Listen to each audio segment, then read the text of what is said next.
For another episode of 2 Minute Drill. I am Pierce, joined as always by Scott. We are barreling into week 4. We got a full slate to talk about. We're gonna go do some word play, some word superlatives for what we saw out of a few teams and a few players in week 3. But fortunately, we got to start this talking about some shit that we shouldn't be talking about. And that's player safety. And that's the egregious actions that a team let out literally just 4 days after they let him come back on the field to begin with in the first place. And, it's crazy into 2022 we're still doing this thing where we're sending. I thought we had been completely done with after quarterback goes or the person goes into concussion protocol. They ain't coming back. Not only did we see a person come out of concussion protocol to win a game Sunday, 4 days later he's back on a field, and it's aggravating to have seen what happened to Tua, but it's also more aggravating to know that it was 1,000% preventable. Yeah, 100%, man. I mean, everybody with, well, this is the perfect word we use. Everybody with a brain saw what I've been happened. trying to find a different word than Yeah, that like me too. all day.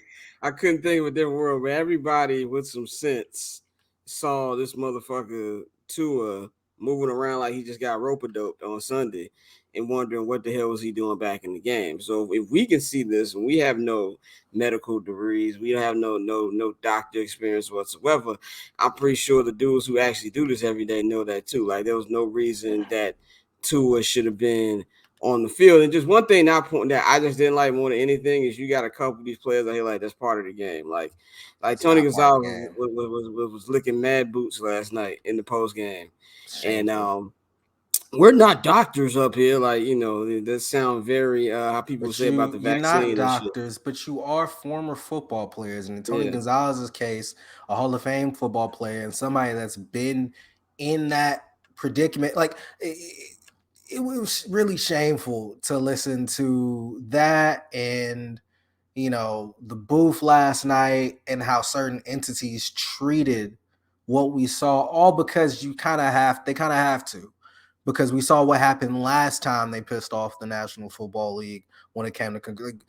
I think you said it afterwards, man.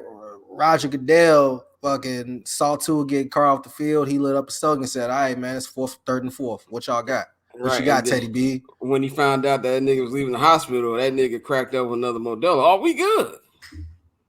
We good. We are not good. I have no idea what doctor would have okayed for a player to be sent home on a plane after having a concussion 4 days after possibly having another concussion. It's insane to me. Like, we have precedent of these things, of players going on planes right after suffering a brain injury or brain trauma, going into having seizures and lives possibly being on the line. Like, it's amazing how Tua is still breathing right now, and I'm not hyperbolizing that. Like, we gotta stop acting like that is a part of the game. It's the part of the game that for the last 15 or so years folks have been adamant about changing. Yeah. Not just the doctors and the scientists, but the players that have seen their elders drop off because it was a part of the game. Like, Yeah. that shit can't happen. And it needs to be an actual investigation, not an NFL one, not a one by the Miami Dolphins, because I don't trust a damn word that comes out of either's mouth. Yeah. I don't want to hear anything from whoever's controlling the Dolphins. It's not the owner, because the owner's dealing with his own shit after the Brian Flores stuff. I don't want to hear from Al Michaels or Kirk Herbstreit. I'm kind of hesitant to straight say Troy Aikman, because Troy Aikman is someone that's been through that. But Well, they said Troy Aikman get a concussion over an envelope. I forgot what tweet I saw Jesus that Christ, said that's that. terrible. But I guess what I really want to see empathy out of the NFL and its partners, because we continue to watch this product even though we know But that's a the cold impact. hard truth. Like And yes, it's a cold truth. I'm not like saying it's wrong, but what I'm saying is, if we're going to continue to watch this and continue to divulge in it, we do have an obligation to do right by these players and by the folks that are on the field every Sunday, and that is the keeping player safety at the utmost, at the forefront. And Miami Dolphins didn't. It was shameful as hell that the Miami Dolphins didn't. Yeah. Yeah, I agree with that. It's to me, it's a mix of both. Like, yes, we would like more accountability from, I'm not you doing an know, Emmanuel Acho, by the way. nah, yeah, That was yeah, not an Emmanuel Acho. that nigga, man. But like, there needs to be a little more accountability, like, and just from a football perspective. Now, I don't know. We haven't seen much about Mike McDaniel to not think he's sincere, but I did think his press conference this morning was sincere. I just feel like he's been put in an awkward position as a coach. You know what I'm saying? You know, and they talk these players, and I think I don't know if it was Richard Sherman. Richard Sherman said some real shit too. Richard Sherman said that the fact of the matter is this: that he said they didn't tell him to sit because they knew that Bills Dolphins game was game of the week. And that's pretty much what he is. And Tony Gonzalez looked at it like he said, nigga on set. But that's pretty much what it is. Like, it's all about, and what Vince say, it's all about the money. That's what the NFL is. Like, nobody turned the channel. Nobody, like, and this is the fucked up part of it, but nobody, Well, was, I guess turn the channel, or change the turned off streaming device. Amazon Prime. Yeah, you know what I'm Let's say saying? that's starting to get weird now. Well, y'all better get used to it. And so, Oh no, like, no, not. Oh no, it's great. I love it. I'm just saying, like the terminology we gotta yeah, start it's changing. funny. But it's like nobody turned the game off. Nobody switched it. Let me go to HBO Max real quick. Nobody did that. And honestly, I don't even believe the people who tweeted that they did last night. That's some shit that I want to make look like I care on Twitter shit. Yeah, That we gotta everybody stop. We fucking gotta does. stop doing this whole. Oh, you guys continue to watch the NFL. Of course, I'm gonna continue to fucking watch the NFL. That's not my issue. Be very clear. Roger Goodell could call me a nigga to my face. I'm tuning in on Sunday. I just love the Because sport. the I don't give a simplest fuck. shit is we just gotta get Roger Goodell out of here. Like the answer isn't to stop watching. The answer is to push and push and push the people in charge to do their goddamn job and protect the players. It's not Yep. that hard of a concept. Yeah. You And know, but Twitter does this thing whenever there's a big it's fake topic or woke whatever. bullshit. Everybody act like they give a fuck. You don't really give a fuck. Like, and I feel like you can be concerned for the player. Yes, I was concerned for Tua. And you never want to see a man throwing up Pyru as soon as he just got tackled on the floor. That shit is scary. He shouldn't have The been man playing. said they didn't let the GDs in the door. You're right. She shouldn't have been playing. But I'll be a damn lie if I sit here and told you that 10 minutes later I wouldn't think, damn, nigga, now I gotta watch Teddy Bridgewater for the next 45 minutes. I was trying to sit here That and be was on like, my yo, head. and that's actually a question we're gonna talk about in a minute. I was actually sitting there for a minute watching, like, yo, can Teddy Bridgewater take the Miami Dolphins to the playoffs? That 3-0. It's so cyclable. It's like I'm sitting there like, man, I just made these tacos, nigga. I think I'm gonna watch Burrow versus Tua. Now I gotta watch fucking Teddy Bridgewater. So yeah, to the point, like you can be concerned. One thing about human beings, a human being is not one person. And one thing that's annoying about Twitter is it's just this line, this fake care line that everybody just goes sloping down every fucking time, and it's fucking annoying. It's ridiculous. It's shitty, and I want to change. But we wish Tua all the best and all the All the health. best, man. I pray to God that he does not play football for a while, and that's for his own health. That's not because he got 10 is days truly off. hurt. Yeah, you know how that is. They can like, well, he had a mini bye. No, because no one's gonna tell him to sit. He's going to want to play no matter what. But it's gonna be on him and his family and smart fucking people, which apparently doesn't exist in the Miami Dolphins organization, telling him you gotta sit out. You can't play. And to be frankly honest with you, if I'm Tua Tagovailoa, I don't play another down for the Miami Dolphins. I mean, yes, That's an over exaggeration, in but theory, yes, but we all know, he's a football player. It takes a different kind of nigga to play football. And I also think I forgot what Chiefs player tweeted this. He said that he's not going to say no. He doesn't want to let his teammates down. In the day, he wants to play with. And also, from a personal standpoint, Tua's actually looking good right now. I think he wants to keep playing, no matter how we feel like he shouldn't do this. It's just not going to happen. These football niggas are wired a different way. You got to be wired to play that type of sport. And that's what I'm saying. It's going to have to be someone else. It's going to have to come from either within, which is very hard, or it's going to have to be someone else, someone very close to it, to just be like, hey, bro, yeah, this shit's not worth the long term effects. I would sit him for at least two games, and that leads to Yeah. our next topic because I think Teddy Bridgewater is serviceable. Oh, I've said that for years. You know, like I liked him last year in Denver. I thought if he didn't get hurt last year in Denver, then they maybe would have been in that like little range where the Raiders and Chargers and all them teams were in, where they By the could way, we possibly got to make talk it. about the Raiders because these niggas, man. Stanky pain.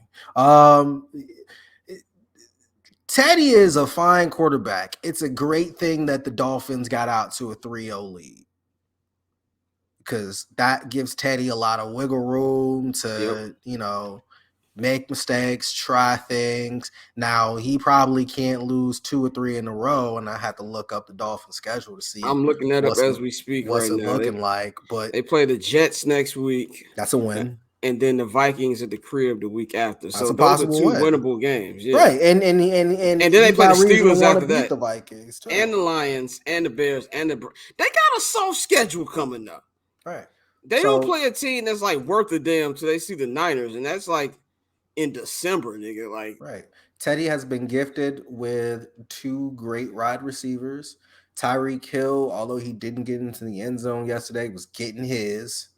And Jalen Waddle is solid, So if you're the Dolphins, I think you feel good with Teddy for as long as he's got to go. There is no need to rush Tua back or to force him to play.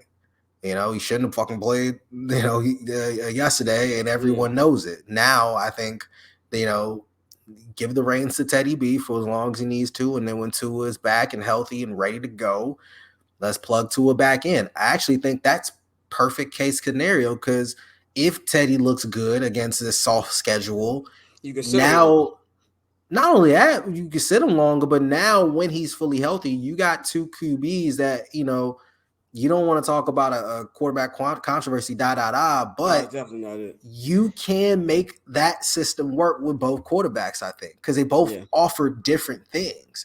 They I've been both very give you impressed different traits. with Mike McDaniel's system in general. That's one thing I noticed in the game, even after Tua left, the play calls didn't change. Like it was still fluid offense running, Mm-hmm. and they had a chance to win that game at the end, even without Tua. I think Mike McDaniel will be able to scheme up some real weird, funky shit that's contingent on both of these quarterbacks playing well, and Tua being healthy. So I think that creates a lot of intrigue. I think this is if this was going to happen, it's best case scenario for the Dolphins because they three and Yeah. one, and they know what they got to do. That can go out there and manage a football game.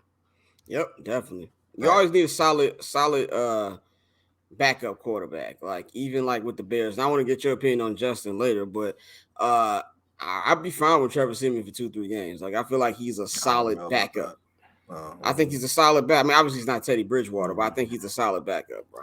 I listen. I'm not sitting here for to act like I watched a lot of Trevor Siemian in Denver I seen a lot of or Trevor New Siemian in Denver. That was always a Orleans late window. off of y'all out west. Yeah. Yeah, I feel like the last I really saw Trevor Siemian was when he was at Northwestern. So I can't sit here and like say I know him. I I don't feel good. We'll talk about that though. Let's actually kind of switch to the game though. The Bengals got the dub last night. They've won 2 in a row. Jesus, I don't know who the fuck is having a lobotomy outside, but the Bengals 27-15 got that weird wonky double digit win just because Teddy didn't want it enough. But do you trust these Cincinnati Bengals? Because I feel like all of the smelliness that I have been saying about Zach Taylor for at least 2 seasons now is coming to light. Oh, Zach Taylor was 100% under surveillance. Like, and I was with you last year when you said that too. I was like, this doesn't put makeup on how bad Zach Taylor is. Like, they made a Super Bowl in spite of Zach Taylor. Like, the reason they were down 18 in the Super Bowl, I mean, the AFC Championship had a lot to do with fucking Zach Taylor. So anybody who's been paying attention knows that. But as far as trust, I would say this a month in, not impressed. Like we both were high on this team coming in. I think we both pegged them for 13 wins, and that could still happen. But actually, it could, but they had to play borderline perfect. That's probably not gonna happen. But Especially because they play in the first place schedule. right, It's not going to be and easy for them. I won't say that I don't that I don't not trust them yet. I'm gonna give them about another month before I can really say if I don't trust them. I would just say I'm not impressed yet. That offensive line, they don't look like they did anything to the offensive line. Joe is still getting 3D through Mm-hmm. tables multiple times a week. I'm gonna give Joe a pass. He was throwing some bullshit yesterday. He still come back from that appendix. I give him that, but Jamar Chase got to give me more, dog. Yeah, Jamar Chase, there was multiple times on the field. These last two games, I forgot this nigga was on the field. Now T. Higgins has stepped up and did what he had to do, big time. but there's I want to when they go against him, when they go against the Baltimore. You know what I'm saying? When Nasty Man gets back, you know what I'm saying? Even against Cleveland right now, Cleveland Yeah. gives them issues right now. That's gonna be They something still where gonna we have to gonna play the see, Bills. They're yeah, still gonna how have to good this team is. play Kansas City. Yeah. Yeah, it's gonna be a tough road for the squad once they gotta go up against better teams. And I thought the Bengals were gonna be straight now, just judging off, of course, those first two losses, but then how they've looked. Even against the Jets, they were kind of giving the Jets opportunity, like, hey, you want to That's what I'm get back saying. in this? That score lied. That game was closer than that score Lot shows. closer than it Yeah. looked. So and of course, I don't like Zach Taylor. I thought that to have the ball on the goal line as many times as you did and just call the same goddamn play over and over and over again to Joe Mixon and not find a way to get the ball in You should lose your job for attempting the field goal on 4th and 1. Like at the 1 yard line. multiple times. Like you should be fired. Like what Multiple are we times. doing here? So, Like grow set and run the fucking play. yeah. But we say here the Bengals are 2-2. It is what it is. Let's play. What's the word? Let's throw it back to PTI. Who. Uh, Oh man, I miss when that show was like at its great. peak. Now it's like two angry old men yelling. I can't I give them credit for know still how being on that TV. feels. Cause them niggas been on TV since I was like in 6th grade. So I give them credit for being on TV that long. But I'm like, nigga, pull the plug. See, I loved PTI because, and I think PTI turns 21 this year, which means Around the Horn turns 20 this Yeah. month. But at least Because now Around we're the in the month of Horn got a new October. cast.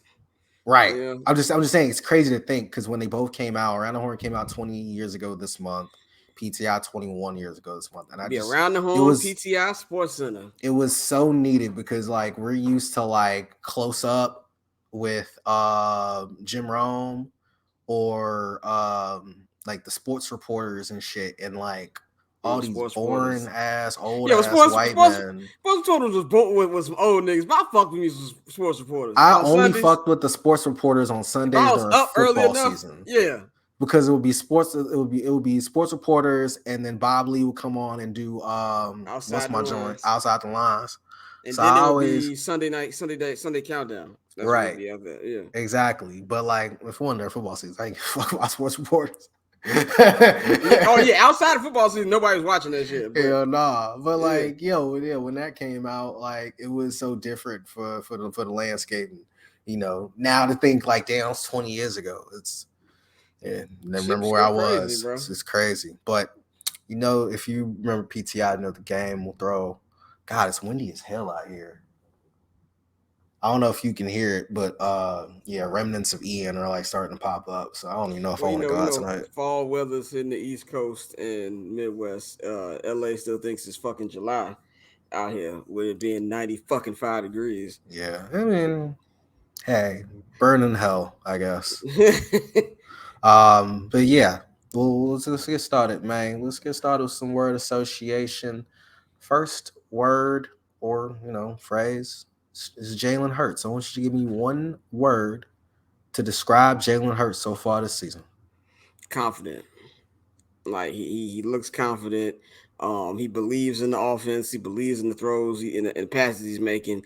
You can just tell when a QB is confident. Basically, everything that Justin Fields wasn't on Sunday is what you see in Jalen Hurts, and even in the huddles. I like when they post them little post game speeches in the locker room. He sounds like he's the leader. He sounds like he believes it, and his team believes in him. So I would use the word confident. I don't know if this would be a word or a sound, but my word for Jalen Hurts is ding. You know how when you crafting some real good fucking food, man. You throw that shit in the oven. You got your oven light on. You're sitting there watching it, and you patiently waiting. You know it's not ready.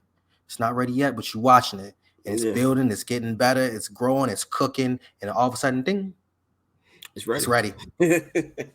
That's Yeah, Jalen Hurts. Jalen Hurts is showing now his year 3 that he's ready to be what the Eagles need out of that quarterback position.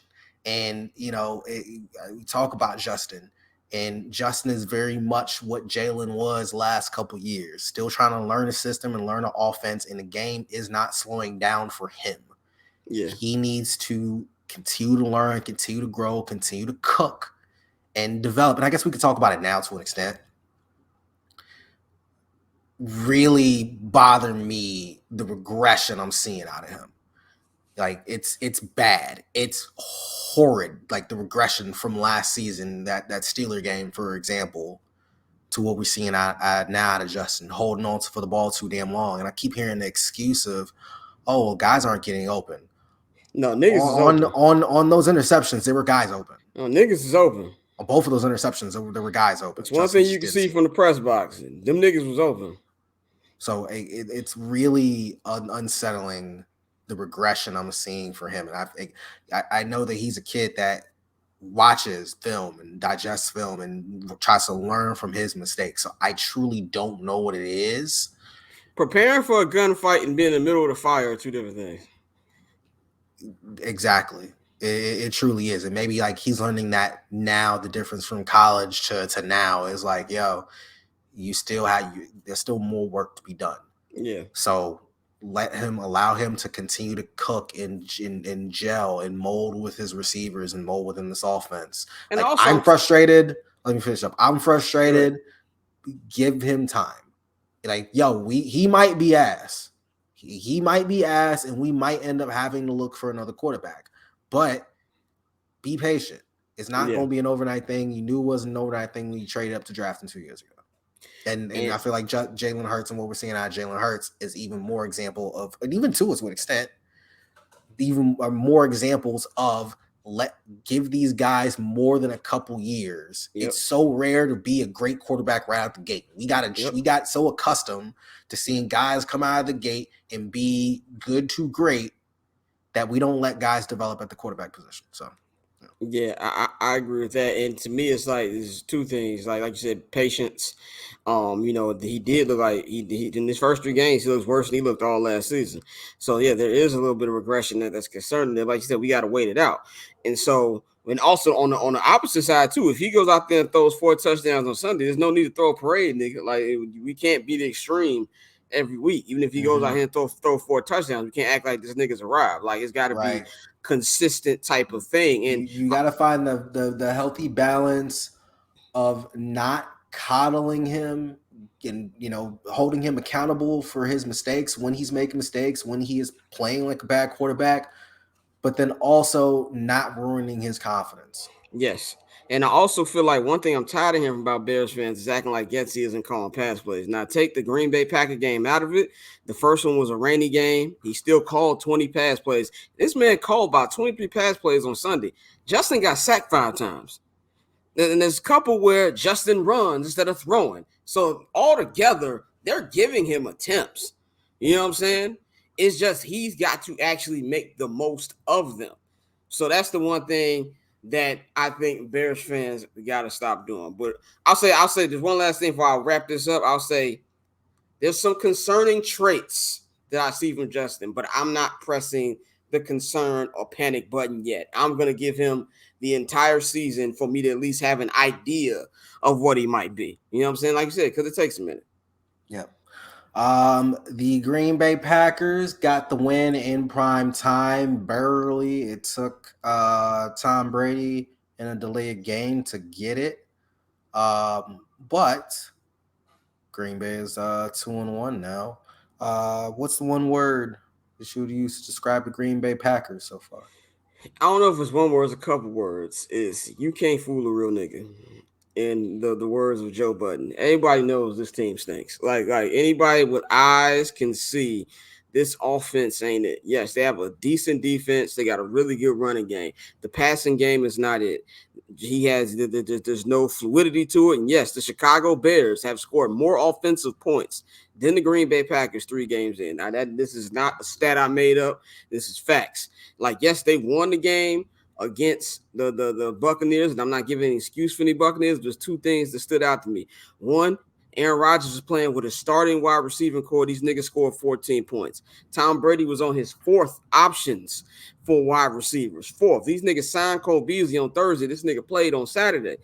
And he was still that close to knocking them off. This is a concerning trait for the Packers. Yes, the Packers probably gonna make easy work of the Patriots this week, but long term and for the season, we all Rodgers cares about is getting rings. Obviously, this is one of he's towards the end of his career. He wants to get rings.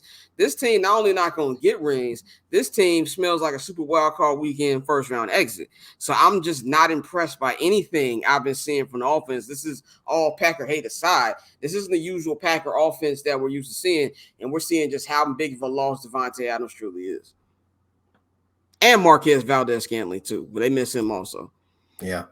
My one word would be unimpressive. I've seen the Packers as high as 3rd on some teams or some people's power rankings, higher than the Eagles, and I want to understand why.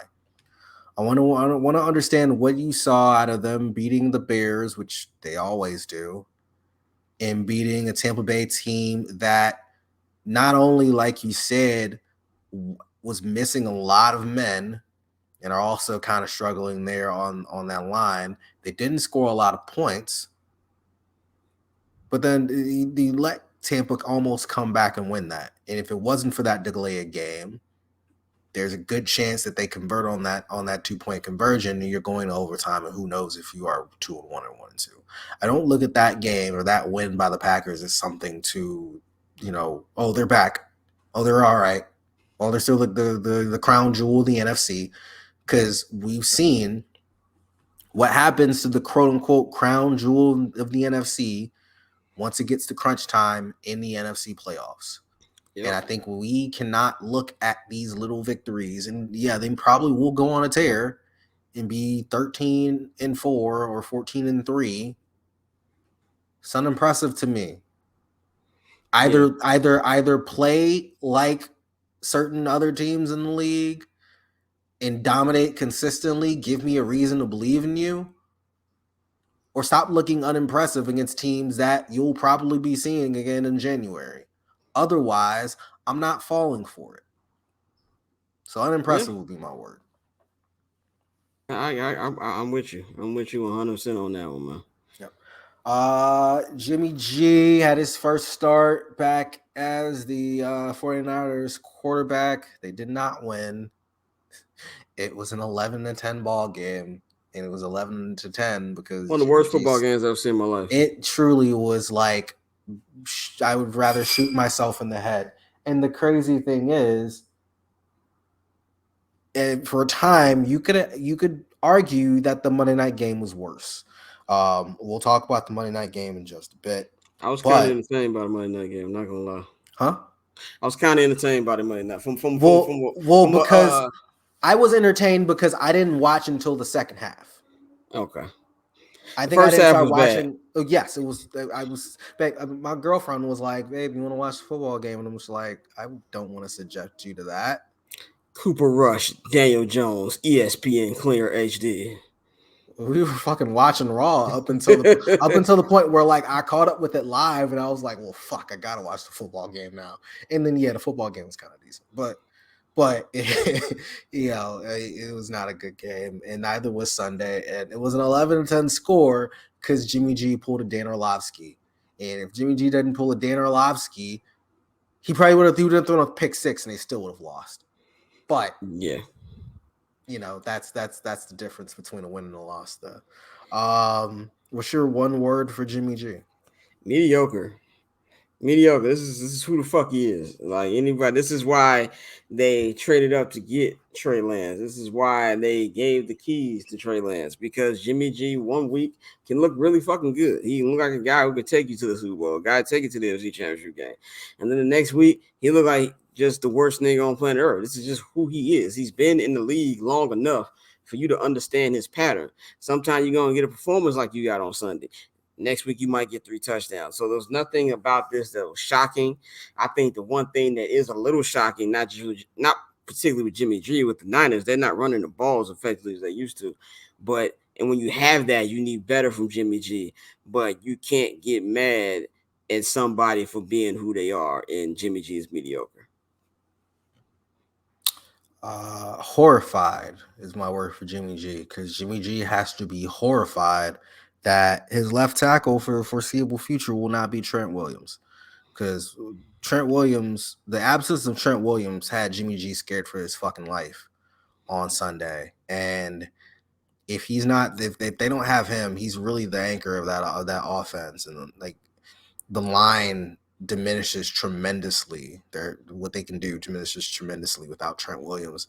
I am very worried for Jimmy G. His pockets are going to be a little tighter, and that could really start to hurt them. They got a big game Monday night against the Rams. Yeah. NFC Championship game rematch. Another struggling offense right now.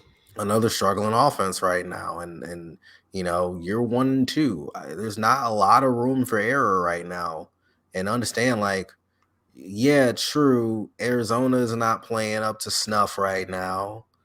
Do you trust the Seattle Seahawks? Because I don't. I mean, No one no. does. Yeah, But you shouldn't. I guess I'm just speaking to somebody that's in the locker room. You really don't want to let the Rams go 2-1 and then they have a game on you, and then you're 1-3 staring up. Like, this is a game that not just to get ahead of the Rams, but just to keep morale up for this season. You really need. So if I'm Jimmy G, I'm horrified going into Monday night without my left tackle, and whatever that relationship is right now with Kyle Shanahan, it don't look good. Yeah, the Shanahan family in general gets murdered, but that's a whole Did you different see discussion. the picture? It was Kyle Shanahan, Nathaniel Hackett, and Sean Hockley. You had Kyle Shanahan, son of Mike Shanahan, Nathaniel Hackett, son of Paul Hackett, former OC.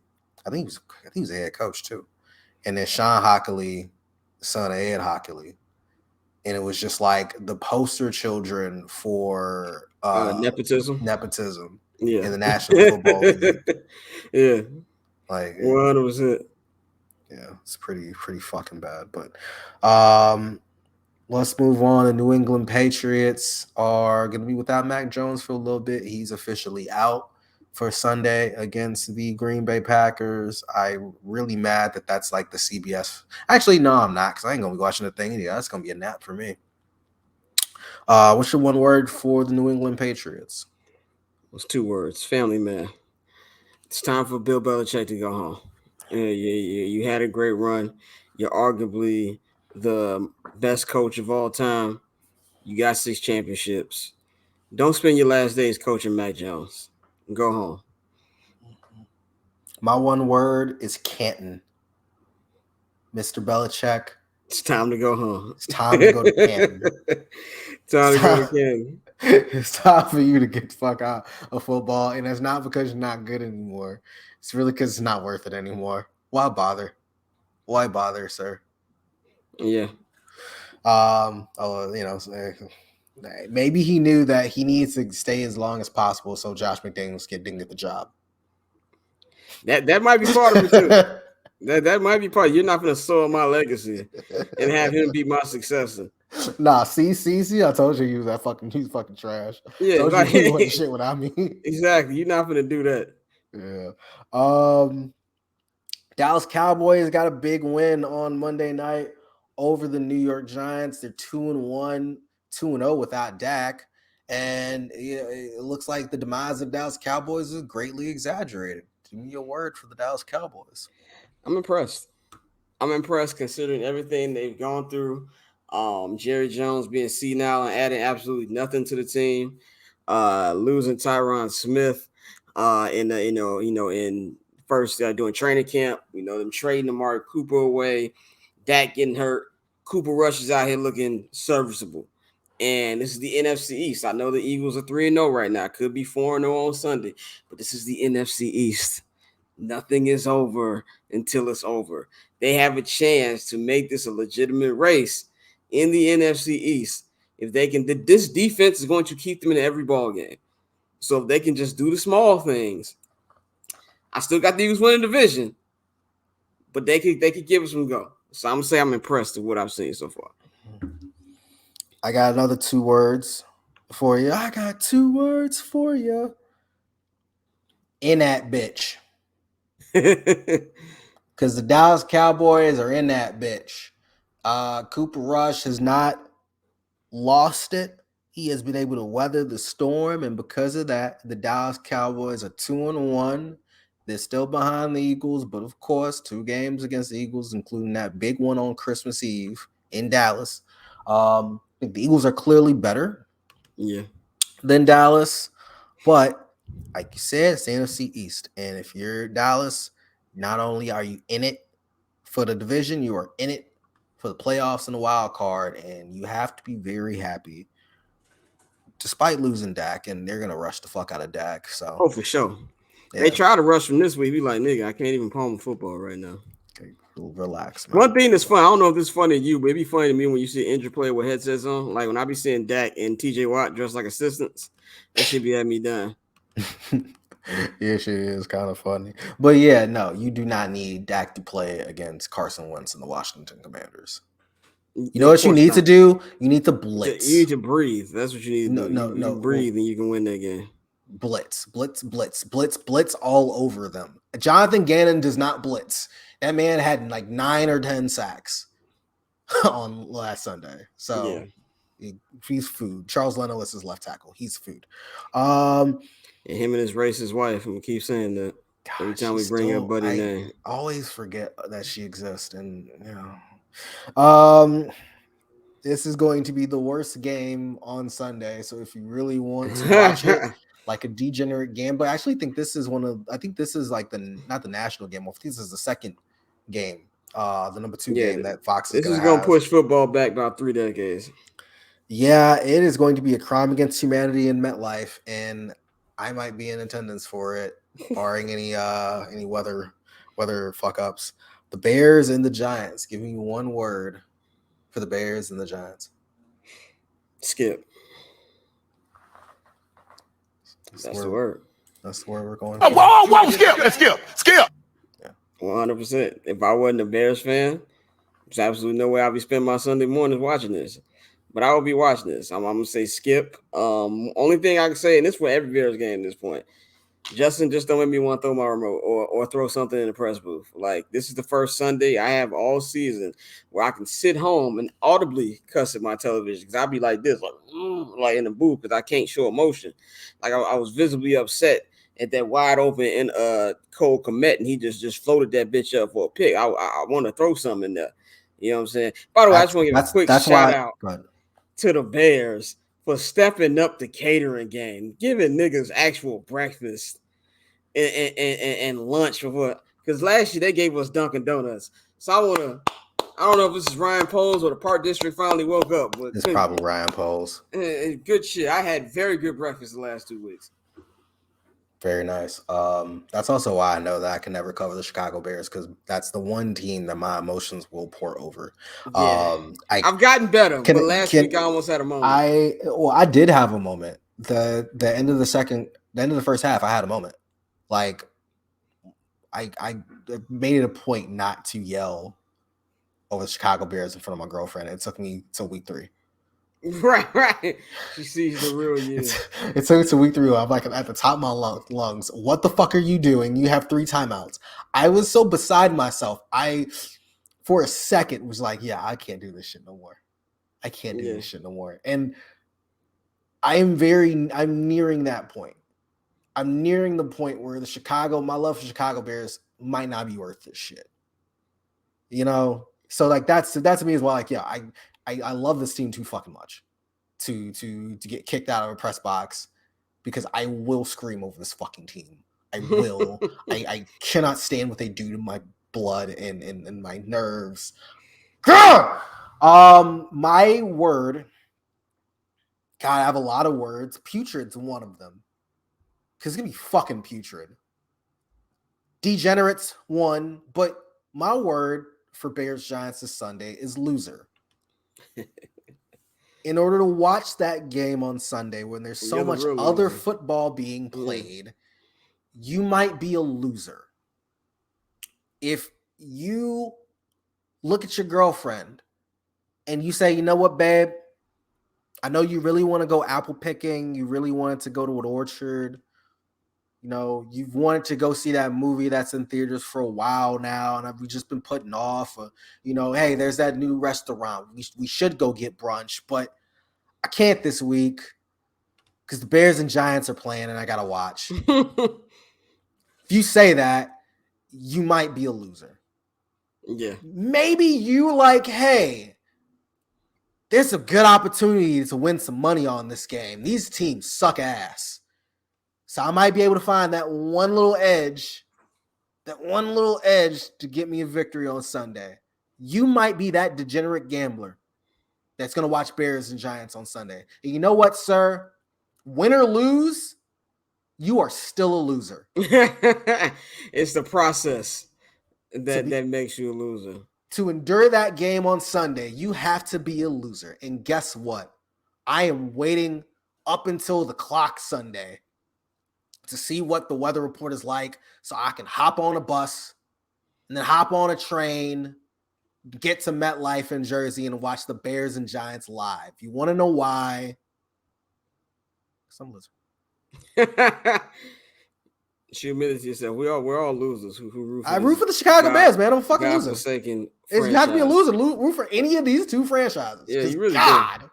Well, at least the Giants have won World Super Bowls and in the new millennium. Yes, but like the last decade of Giants football has probably set them back 30 years. So. Yeah, but I would take that if I got to see a championship as as an adult or at Exactly. all because they won 3 years before I was even a thought on this earth. Yeah, fair point. Let's start talking about the games and let's start giving spreads. And let's start with that game. Bears at Giants in MetLife. This number's been coming down. I got it at 3.5, which I don't know how the fuck you gave the Bears that half point. Three is a key number if you don't understand, because a lot of games will either end in 3s and 7s. I'm seeing 2.5 at certain places. So a lot of folks are starting to come in on the Bears, money coming in on the Bears. I think the Bears win this game outright. I look at these two teams, and yes, they are very similar. The one difference is while I really trust the Bears on defense and their ability to not only stop Daniel Jones from doing anything because he won't do shit, but then I also trust their ability to contain Saquon Barkley. They've been very good against the run, sans the Packer game. I do not trust the Giants' run defense at all. No, that is, and anybody wants to check in my in-depth analysis, the Bears Giants preview is on the Patreon right now. Yes, they give up 135 rushing yards per game in this very early sample size. Derrick Henry, Christian McCaffrey, and Ezekiel last week Elliott. Ezekiel Elliott and Tony Pollard. Yes. So now, Khalil Herbert. There's no David Montgomery, but Khalil Herbert's coming off a career game. Yeah. He's got to be feeling himself right now. I think Treston Ebner, if you give him an opportunity, he can make some plays. I think this offense not gets in a groove, but they're gonna be able to do what they need to do to beat the New York Football Giants. And the Giants like the Bears have a lot of injury. Like the Bears aren't going to have Demo or Jalen Johnson, but literally the whole wide receiving core for the Giants is out. The one dude they had on it, Leonard Williams is out. You know what I'm saying? Like who the hell is like Sterling Shepard's out? If you're the New York Kadarius Giants, you are being, and this is the worst case scenario because he's terrible, you are being forced to play Kenny Galladay. Yes. We know what 100%. Kenny Galladay is right now. Now, don't be a typical Bear and let Kenny Galladay look good, because wouldn't that be some peak Bear shit? Yeah. That would be some peak Bear shit. Yeah. The New York Jets are in Pittsburgh. But I am picking the Bears to is win the that number. game, by the way. Absolutely. Yeah. Jets are 3.5 point underdogs in the road in Pittsburgh. Who are you going for, sir? They're underdogs in Pittsburgh. The Jets are underdogs in This Pittsburgh. game could go either way, honestly. And I don't think Garrett Wilson's playing this week. This is gonna be another nasty game, but Zach Wilson is. Zach Wilson's back. In which that Pat McAfee segment when he kept saying Zach Wilson's back, and then it was like nobody gives a fuck, which is very funny because they really don't outside of Jets fans. But I'm gonna take the Jets. Not a confident pick because I can see the Steelers win this game too, but I'm gonna take the Jets because I believe in Zach Wilson more than I believe Mitchell David Trubisky. I'm taking the Jets to win outright also because I believe in Breece Hall. And I think Breece Hall is going to have a nice day on the ground against the Pittsburgh Steelers. So I'll go with the New York Jets, the Le'Veon Bell Bowl, if you will. Big game in Philadelphia. Doug Peterson comes home. The prodigal son. This is the difference. They went to Washington last week, which, by the way, getting on party buses and driving to your rival stadiums and filling up your rival stadiums is not impressive. We do it all the time. I know teams in the AFC West who still do it all the time. Just saying, Philly, I love you. Get it together. Get shit together. But this is the difference between Carson and Doug. They went down in droves on last Sunday so they can boo the shit out of Carson Wentz and jeer the hell out of Carson Wentz. They will welcome Doug with open arms on Sunday. That was the question I was going to ask you. Did you think that they were going to cheer him? They should give him a standing ovation. They will. But it's also Philadelphia sports fans we're talking about it. They'll cheer him up until the start of the game and then they'll remember. Which is fair. And then they'll cheer him afterwards. Doug Peterson is on a Mount Rushmore of head coaches now. Like, I think for Philly is Doug Peterson, Charlie Manuel, Dick Vermeil.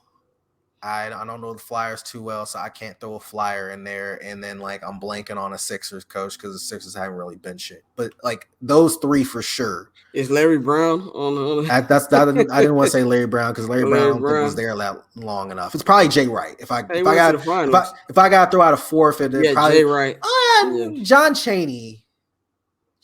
Okay. If I start throwing in college, it get a little bit weird. But yeah, we can at least say, Doug Peterson's probably on that list. If I had to kick one, it'd be off. It'd be Dick Vermeil because he didn't win it. Doug did win it, and crying ass Dick Vermeil. I'm gonna be crying like Dick Vermeil in the theater when Black Panther 2 come out. By the way, of course. No woman, no. I was crying like Doug Vermeil when the Cubs dropped that drone video earlier today. Shit was fucking beautiful, man. But anyway, Eagles 6.5-point favorites at home against the Jacksonville Jaguars. This is a pass for me. I love the Eagles, but I do think this is a spot where the Jets might be able to backdoor it and come back and cover. So I would pass entirely. I do think the Eagles win the ball game, though. Yeah, I think the Eagles win the ball game. I put this on my sneaky good games list on I'm Not Gonna Hold You, which is available now at thebcnet.com. I think this is a game that if the Eagles take care of business and don't lollygag, they should win this one by double digits. Mm-hmm. But don't let them stay around. I know Trevor Lawrence is looking good, but I really love that defense in Jacksonville. They got a really fast defense. The defensive line is fast. And you let them stick around, they can bite you. You know what I'm saying? And they want to go in there and win this game for their coach. But if the Eagles just, what's the cliche to all athletes and teams say? We just play our game. But honestly, if the Eagles just play their game, there's no reason they shouldn't win by at least 10 on Sunday.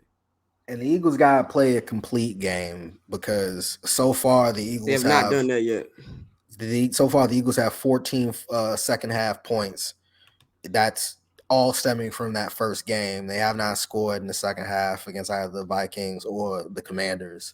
So I want to see a complete game out of Philly before we really start to crown them. But they look the part. They for sure do.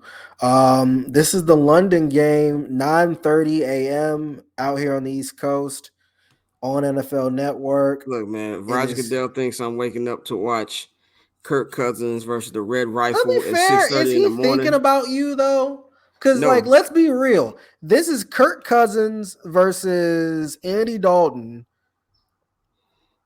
I think he knew. I think he knows that only half of the country is going to care about this, and But probably this is less than my that. whole thing, and I said this on my show about the whole NFL London shit. I understand expanding. Them niggas are never gonna love this sport, bro. Their sport is soccer, bro. I don't think they're gonna Here's ever love it. it's not. It's not about that though, because there's still a great contingent of fans in the UK. Like London has a great contingent of NFL fans. Germany does.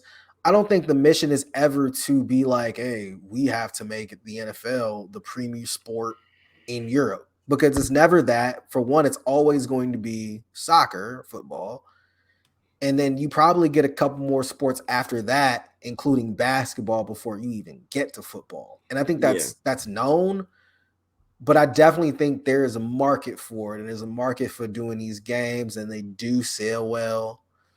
Uh, and they're nice. They're a nice little niche thing. Like when the Bears go to Germany, when the Bears go to London, it's hella Bears fans that go yeah, and I over did the because a pond to lot go of to them London. who still they only play 85. Like there was I saw like No, but half I of mean like a lot my of people from here no, I know will that's go why over. I mean like it was like half of my IG timeline was in London 3 years ago for that game Yeah, to watch. That wasn't even Mitch. That was Chase Daniel to that's right. watch. That was a Chase Daniel start. Yeah, Mitch was Mitch was injured. out. Yeah, and to watch the bit that game was when I let me know. Okay, this season's gonna be some bullshit. Yeah. that was a game I was right talking there. cash shit, and I was just Every like, Bears "What fan the was fuck?" coming into that season, and we scored 3 points in that hyped Bears Packer game. Oh, it took Mitch 3 games to throw a touchdown. Oh my god! Kill me now. And as bad as that were, they still weren't bad as the 22 motherfucking White Sox. But I got some for y'all on He Gone next week. Hey man, look. I ain't mad at it. I've been mad Cub fans talking shit to me. I'm not mad at y'all. Talk y'all shit, please. Talk all the shit you want. We deserve each and every ounce of slander I that told comes y'all our way. so. You did. I told y'all so. You did. 2 years ago, I You said they you need to did. hire Bruce Bochy. Now Well, what's let's be happening? very clear. Now what's I want happening 2 years later? Oh, the White but hold Sox on, I need to gotta hire defend Bruce this. Bochy. No White Sox fan wanted Tony La Russa. That's fine. That's okay. That's okay. I wanted AJ Hinch. That's what I wanted. And that was the smartest move. And I thought that was the one who was gonna be. But Tony was all, or sorry, Jerry was all up in this thing. I gotta rectify the problems. And I said, I Listen mean, to He like, you know Gone next what? week. This is what's gonna happen. Yeah. Now listen to He Gone. We thought it All would be the easy. We'll get into that next one. He Gone. We got a whole pod for me, that's Dante, and fine. Mikey. That's fine. But I do have to say this one thing. There was a lot of crowning. There's a lot of crowning of the Chicago White Sox before they ever won anything. It's a lot of crowning of the White Sox before they It ever won was. anything. I have nothing to say. I have no defense. Y'all are right. And it is what it is. I have no defense whatsoever to defend this. I have nothing to say. We deserve every ounce of slander. Now I just want them to fish behind the Twins so I can really laugh. But that's neither here nor there. It doesn't matter. Carlos Correa leaving next year any goddamn way. Hey, I hope Carlos Correa saw that video. I will say I don't buy the Cubs getting all these free agents though. I believe that shit when I see it. We'll believe when we see it. I think they're a lot more attractive than they They're always were attractive. It's the last fucking year. Cubs. No, I mean from a player standpoint. Like they played a really good second half, so I think there's a lot more intrigue there. Also, good to see a strong black woman and Ronda Rousey on my television. Minnesota Vikings are getting 3 points in that London game against the Saints. Andy Dalton starting. I already bet Yeah, it. I'm going Like, Vikings. Vikings, bro. Gonna be a lot of grittying going on in London. In Yeah, a lot of foggy grittying. London town. Yeah, a lot of grittying going down. Justin Jefferson gonna have a game. Yeah. The Buffalo Bills, 3-point favorites on the road in Baltimore. This is gonna be I a think game, this is your man. game of the week. Yeah. Baltimore bounced back really nice, and Buffalo. Well, both of these teams lost to the Dolphins. So, like, either way, this is a tough game to read because Baltimore has a really nice defense, and I think Baltimore's defense can do what it needs to contain Allen and Diggs. I'm still probably going Buffalo and Buffalo covering, but it's gonna be a tight game. Yeah. This is something to me where I'm nervous. One thing I'm nervous about with the Bills is their secondary just for the long term because the fucking Ravens secondary sucks. So I'm expecting a lot of points to be scored in this one. Um, because as great as the Bills pass rush is, Lamar going around. I will say this: I'm a man of my word. Lamar has been shutting me up for the first month. If he continues to shut me up, I will take back every comment I ever said about his throwing ability. I keep telling you, I do not hate this man. That was just my opinion. If he does this for an entire season, I will come up on this podcast. I will come up on I'm Not Gonna Hold You, and I will tell y'all I was wrong. But I am worried about the Bills secondary this year because Micah Hyde, he's gonna be out for the rest of the season. They got a couple other guys injured in that secondary. We still ain't got Tre'Davious White yet, so I'm nervous about that. But as far as this game, I think that they are going to make one more defensive play than the Baltimore Ravens will. So I think they're going to win a very high scoring game. If you are interested in betting it right now, Baltimore is getting 50% of the bets and 82% of the money. So folks seeing some interest in Baltimore covering by 3 points. I think that's likely. I'll still take Buffalo. I'll wait till the last minute if I want to bet this, and I'll wait and see if that line craters, if it gets to like 2 or something, and I'll take Buffalo. But like I said, it's gonna be a tight one. Divisional matchup: Tennessee Titans against the Indianapolis Colts, and the Colts, I believe, are in the lead in the division, which is Yeah, weird. because it's the worst division in football. Yeah. 7 wins might legitimately win that division. Colts are 3.5, and I'm seeing some at some places 4-point favorites. I don't, I don't look at last week. I think last week was a must win, and they needed to get that one against Kansas Yeah. City, and they're motivated to go out there and play well against Kansas City. This might be a good letdown spot for the Colts, so I would take Tennessee.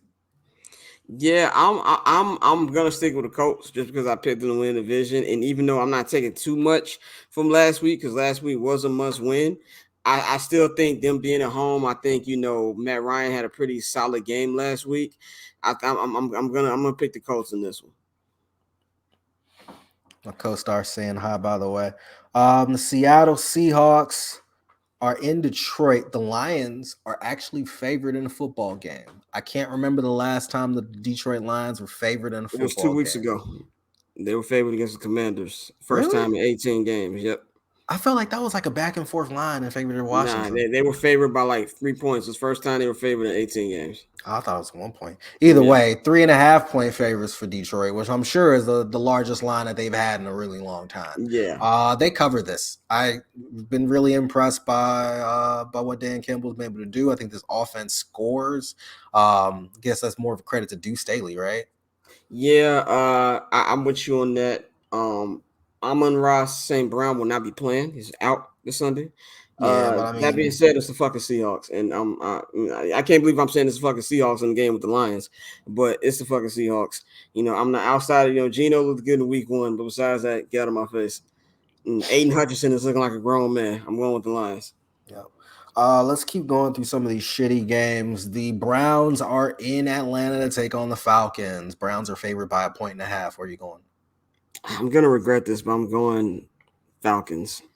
One thing about the Falcons, I still think they're gonna be drafting 3, but that offense has been better than I thought it was gonna be. They putting up some points. This is a game where I feel like Jacoby Brissett's gonna have to score, but also at the same time, Nick Chubb coming back home. You know what I'm saying? He's gonna have a lot of his family there. He's prone to have a big game. This could go either way, but I'm gonna give the slight advantage to the Falcons. I'm gonna go with the Falcons this week. I'm going Browns. I I think the Browns offensively have been surprising good. They're top 6 in running and passing. And like the Falcons are bad. I don't like the Falcons. The Falcons got a nice little win in Seattle last week. Good for them. No, that's the Browns. I don't understand why this line's been dropping. It opened at 3, now it's at 1.5. It's probably going to get to a point by game time. Browns all the way. The Chargers are in Houston, 5.5-point favorites against the Texans. Yeah, I think that's fair. I'm going Chargers. I'm also going Chargers. The Washington Commanders are in Dallas to take on the Cowboys. It's gonna be a nasty game, but Cowboys win though. Cooper Rush for the win. 3 points. 3 point line. It is Carson Wentz. Yeah. Give me those. Arizona Cardinals. That goes my light. Arizona Cardinals taking on the Carolina Panthers. 1.5 points in favor of Arizona. This is the late game on Fox, which means I will for sure be asleep. Yeah, I'll be recording 7 Night Hollis when this game's on. Thank God. But I'm gonna go with the Cardinals. I do not trust the Cardinals. I don't Sorry, trust them don't trust either. the But Panthers. Sorry, yeah, I'm yeah. going with the Cardinals. Baker Mayfield gonna be holding the clipboard eventually. Very, very soon. God, do you think there's going to be a quarterback controversy with Baker Mayfield and Sam Darnold? It just might be when Sam Darnold's The healthy enough. mid off in The mid off. Carolina. Yeah. Do you want to have cancer? Or do you want to have AIDS? Which one? Jesus Christ, man. Denver taking on those shitty Las Vegas Raiders. This is a game. 2.5 point favorites are Vegas. God, it's gonna be a bad game. It's gonna be a bad game, but the reason I have it on my sneaky good list I'm not gonna hold you because it's gonna be a sneaky, like a bad game, but like competitive but bad. You know what I'm saying? This is the season for the Raiders. Like this season's already on life sport. I don't know who's the last team to go 0-3 and make the playoffs, but this season's on life sport. But if you lose this game to a division opponent, and now you got where the Broncos will be 3-1. Pull out the mock drafts, brother. It's over. So I'm gonna go with the Raiders just because they have to win, and I'm not impressed with Russell Wilson whatsoever. Him and his little danger witch. Anybody said, "Oh, y'all call Russell Wilson corny because he take care of his kids, and he love his wife." No, go watch that fucking Subway danger witch commercial and tell me this nigga ain't corny. I don't think I've ever seen that commercial, but I can guarantee you it's probably corny. It's corny and cringeworthy. Though that sounds like Russell Wilson. So, like, I mean, I actually think we're seeing more corniness from Russ now. Yes. Now compared to ever. Seattle. It's weird. I'm gonna go with the Raiders for that simple fact. If they go 0-4, it's a wrap. And Josh McDaniels hasn't won a football game. I don't think his last like 10 games. Under surveillance. Dating back to that 08 season where he lost a lot of games in that season. Yeah, bro, you were back under surveillance. The season that brought us Jay Cutler and the Raiders won't fire you. Yeah. The Raiders won't fire you because they've already got so much money pumped into so much other shit. But don't feel like this is comfortable, man. Like this team is designed to start to win as soon as possible. Devontae Adams did not come over, so he can go 0-4. Yep, Mark Davis spent a lot of money, traded a lot of assets, paid a lot of guys, re-signed a lot of guys, and that's why I feel like that's what they're talking the whole shiny new fucking stadium in Las Vegas, man. The Aces just won the WNBA championship, brother. Pressure's on in the city. Don't blow it. It's Aja Wilson's city, nigga. Y'all don't want that to be. It is her city. I mean, it was her city already, but yeah, it was, but it's really hers right now. Right. The New England Patriots 10 it's going to be 10-point underdogs right now. It's just at 9.5 point underdogs. It's going to be a blowout. This is going to be one of them. The Green Bay Packers they're a threat in one of them type games. These niggas going to put up like 35. Right. Now I will say this: if these niggas don't put up at least 30 on this Patriots team, nigga, tell anti-vax boy to leave now. If you can't put up 30 on these niggas, family man, and he can't even be a family man. His family man don't like him, so he can go golf or some shit, and they can go something. I love that tweet. I love that tweet last Sunday. Brady and Rogers was like, "Yo, I hate my wife. My mother hates me." They said, "No, Brady Rogers loser has to talk to their family after the game." That was a good one. Oh, that's fucking good. Oh man, how about that Albert Pujols, huh? Albert Pujols is a prime example of being ain't shit wins sometimes. Los Angeles. I'm not gonna do it. Kansas City and Tampa Bay is your Sunday night game. Rematch of the Super Bowl a couple years ago. 1 point line in favor of Tom Brady in That's Tampa. fair. Although there's some intrigue to this game, like it's happening in Tampa as of now, Yeah. but and I don't think it's going to be moved. I think Yeah, I don't think it's gonna be moved. If it was gonna be if moved, it'd have been moved by now. the storm's passed, Yeah. so like right now it's all about rescue and recovery, and Yeah. I don't think that And that's for not for it's rich niggas. I hate to say it, but exactly. it is what it is. So 1 point line. Kansas City's better. Kansas City's better. I think it's gonna be. I think that line it makes a lot of sense. I think it's gonna be very close. Mike Evans will be back, so that's a big boost for the Bucks. I don't know what Julio Jones' status is. I don't know if he practiced this week, but I did know they say that he is close, so maybe they get him.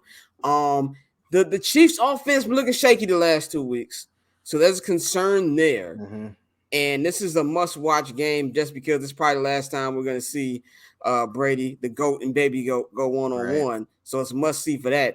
I'm going to take the Chiefs by a field goal, but you can sell me on the Bucks winning too. This is going to be a competitive game. Yeah, I agree. The Chiefs won it close. Monday Night Football in San Francisco. The Bring your bulletproof Niners vest. 1.5 point favorites against the LA Rams. I think the betting favorite should be the Rams. If you're gonna wager on this, Rams are plus money. Hi, baby. Rams are plus money. They are the better team. There's a concern there about Trent Williams. And that offense did not look good against a Denver Bronco team that they should have Blown out. theoretically handled. Yeah. To get 10 points to get that against that team, I'm looking at you a little bit sideways, Kyle Shanahan. You got 10 points against the Bears. You got 10 points against the Broncos. Under surveillance. What's up, That's man? probably what we need to name this episode, Under Surveillance. Like, there's a lot of niggas under surveillance. Kendall Roy is on the top of that list. The coach of the Niners. I'm going to pick the Rams because no Trent Williams means a lot of Aaron Donald. Yeah. A lot of Bobby Wagner. You know, a lot of them. Jalen Ramsey might even do a couple blitzes. You know what I'm saying? It's gonna be real nasty. And even though the Rams offense hasn't impressed yet, I do think that they're doing what champions do. In the regular season, stay afloat. Stay afloat. They know what it takes to win. I never thought these words come out of my mouth. Matthew Stafford is a Super Bowl winning quarterback. They know what it takes to win. They got Cooper Kupp. You know what I'm saying? Who knows? They might get Odell. I think Odell's either going to go back home. There's these three spaces I think Odell's going to go to. Odell's either going to go back to the Rams, either going to go to Buffalo to join Vaughn, or he going to join Brady in Tampa. Those are my three places that I think Odell might go. But I think they'll have enough. I think the defense of the Rams been very impressive, and I think the offense will do enough. So I'm gonna go for the Rams. And then our final game, as always, we do Thursday night for the upcoming week. God, we're almost halfway through, or a quarter of the way through. Bruh, that's the shit. Like, NFL season takes forever to get here, and blink of an eye, that shit goes goes by so quick. Next Thursday night, we get the Colts and the Denver Broncos. 2.5 point favorites are the Denver Broncos. Where's that? It's in Denver. And it's in Denver? Yeah. Man, I don't know who. That's because both of these niggas are smelly. Oh, man. I'm going to go with the Broncos just because they home. But I'm not confident in that whatsoever. I would agree. This is gonna be one of them. Well, damn, at least I'm working Thursday, so I'm not gonna be paying a lot of attention to it. Type of games. God, yeah, Broncos. I don't think there's anything else to say about it. It's gonna be a shitty game. That's it for us today. Enjoy week 4 of the NFL season. We'll be back next week to chat about it and to move on with this season. If you got anything to plug, I'm trying to get out of here. I don't really know. I'm not gonna hold you out. 7th House be out this week. BCnet.com. That's all I gotta say. Yep. I am at Cameron Santos. Scott's at Barbershare Scott on Twitter, at BarbershareNet on Twitter and Instagram, Facebook.com/BarbershareDigital. TheBCN.net is where you can find us all our content, all of our web content will be all up on there. Patreon.com/barberschairnetwork. $10 will get you all of the exclusive Saturday Night at the House episodes, all of the exclusive summer session episodes. So check in with that. We also want to send a special shout out to our boy Amp from Random Acts Podcast right here on Barbershop Network. We love you. Appreciate you, Also, bro. J.R. Bang, he's going through a little family issue right now. Yeah, So man. prayers out definitely for Bang and for Amp, man. Keep them in your prayers. Prayers out for Scott and this little fucker right here. If you're watching on video, I am Pierce. We will see you guys next week. Enjoy the football.